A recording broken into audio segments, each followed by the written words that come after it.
এই বিড়ালকে কখনো আপনারা কষ্ট দিবেন না, বিড়ালকে আদর করবেন, বিড়ালকে ভালো মতো পুষবেন। বিড়াল যদি কোনো জাতির জন্য দোয়া করে, কোনো গৃহস্থর জন্য দোয়া করে, ওই সংসারের মধ্যে উন্নতি শুরু হয়ে যায়। ওই সংসারের মধ্যে আর এক নাম্বার হলো, যে ঘরে বিড়াল থাকে সেই ঘরে জিন আসতে পারে না, জিন বাস করতে পারে না।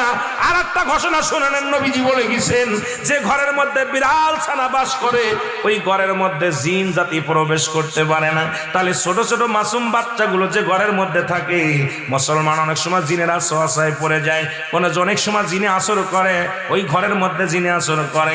যে ঘরের মধ্যে বিড়ালকে আদর করে বিড়াল থাকে, ওই ঘরের মধ্যে বিলাই বিড়াল বিড়াল বিলাই বিলাই, এইটা যার ঘরের মধ্যে আছে এই ঘরের মধ্যে দুষ্ট জিনেরা আসতে পারে না। জোরে জোরে চিল্লায়া বলা যাবে না মারহাবা। একবার নবী সুলাইমান আলাইহিস সালাম শুনতে পাইলেন পাশের বাড়িতে একটা কুকুরকে কষ্ট দিয়ে